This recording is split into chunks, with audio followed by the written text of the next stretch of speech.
على من لا نبي بعده وعلى آله وأصحابه أجمعين ومن تبع بإحسان إلى يوم الدين. أما بعد، أعوذ بالله من الشيطان الرجيم. بسم الله الرحمن الرحيم. باب فضل الصلاة. నమాజ్ యొక్క ఘనత. أنه رأى عثمان بن عفان دعا بإناء فأفرغ على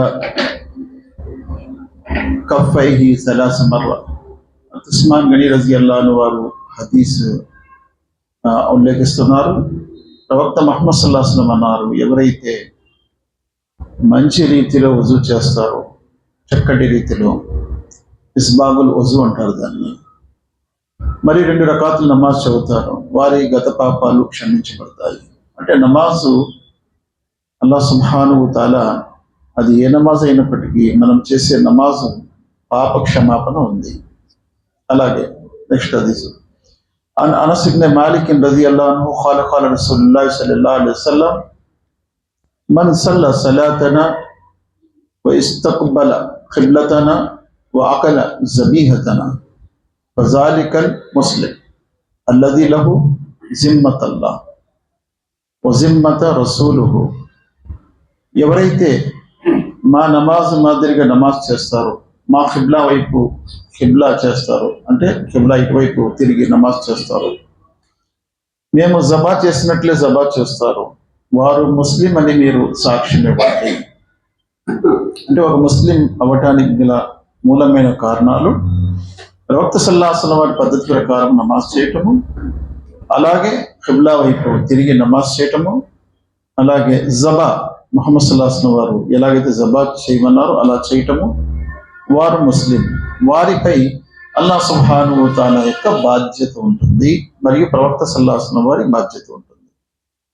తర్వాత ఒక హదీస్ వస్తుంది సహీహ్ బుఖారీది. అన్ అబీ హురైరా రజియల్లాహు అన్హు అన్న సమియ రసూలుల్లాహి సల్లల్లాహు అలైహి వసల్లం యఖూలు అరఅయితుం లౌ అన్న నహర బిబాబిన్ అహదికుం యక్తసిలు ఫీహి కుల్ల యౌమిన్ ఖమ్సన్ మా తఖూలు జాలిక యబ్కా మిన్ దర్నహు. ముహమ్మద్ సల్లల్లాహు అలైహి వసల్లం అంటున్నారు, మీ ఇంటి ముందు ఒక ఏటు ఉంది, నది ఉంది. ఒకవేళ మీరు ఆ నదిలో రోజుకి 5 పూటలు స్నానం చేస్తే మీ శరీరంపై ఏమైనా మాలిన్యం ఉంటుందా అని అడిగారు. లా యబ్గి మిన్ దరినహు షై'a. సహాబా అన్నారు, అటువంటి వారి శరీరంపై ఎటువంటి మాలిన్యం ఉండదు. మరి నమాజ్ కూడా అదే విధంగా మీ పాపాలను తుడిచివేస్తుంది. తర్వాత ఒక హదీసు సహీహ్ ముస్లిం షరీఫ్లో వస్తుంది, హదీస్ నంబర్ 832. ఈ హదీస్ను ఉల్లేఖిస్తున్నటువంటి వారు అమ్ర్ బిన్ అబ్సా అస్లమి.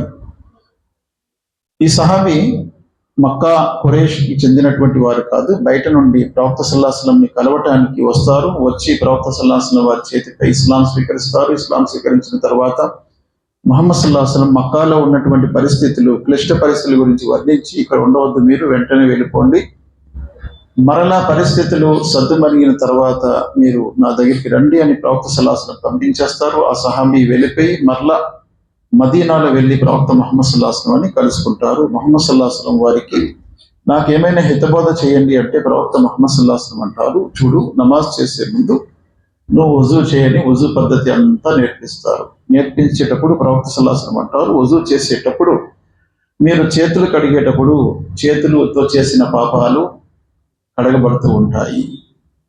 నోటిలో నీళ్ళేసి పుక్కిలించేటప్పుడు నోటితో జరిగిన పాపాలు శుభ్రమవుతూ ఉంటాయి. ముక్కులో నీళ్ళేసి చీదేటప్పుడు ముక్కు ద్వారా జరిగే పాపాలు శుభ్రమవుతూ ఉంటాయి. అలాగే మొహము, అలాగే కళ్ళు, చెవులు, చేతులు, కాళ్ళు, వీటి ద్వారా జరిగే పాపాలు శుభ్రమవుతూ ఉంటాయి. ఆ తర్వాత ప్రవక్త సల్లల్లాహు అలైహి వసల్లం అంటున్నారు, ఆ తర్వాత ఎవరైతే స్వచ్ఛమైనటువంటి హృదయంతో నమాజు చేస్తారో వారి గత పాపాలు క్షమించబడతాయి. ఇక్కడ తీసుకొచ్చినటువంటి అన్ని హదీసుల్లో ఎక్కువగా పాప క్షమాపణ ఉంది నమాజు ద్వారా అని తెలుస్తుంది. అలాగే మహాప్రవక్త ముహమ్మద్ సల్లల్లాహు అలైహి వసల్లం వారి దగ్గరికి ఒక వ్యక్తి సహాబీ వచ్చి అంటారు, ఓ ప్రవక్త, నా వల్ల పొరపాటు జరిగింది, నేను ఒక అపరిచిత అమ్మాయిని ముద్దు పెట్టాను, నాకు పొరపాటు జరిగింది, నా పరిష్కారం ఏంటి? ప్రవక్త ముహమ్మద్ సల్లల్లాహు అలైహి వసల్లం వారు ఏం చెప్పరు, తర్వాత కాసేపటి తర్వాత అజాన్ అవుతుంది, అజాన్ తర్వాత నమాజ్ అవుతుంది, నమాజ్ తర్వాత ఆ సహాబీని పిలిచి అడుగుతారు, నువ్వు నమాజ్ చేసావా? చేశాను ఒక ప్రవక్త. ఈ నమాజు నీ యొక్క ఆ పాపాన్ని కడిగి వేస్తుంది.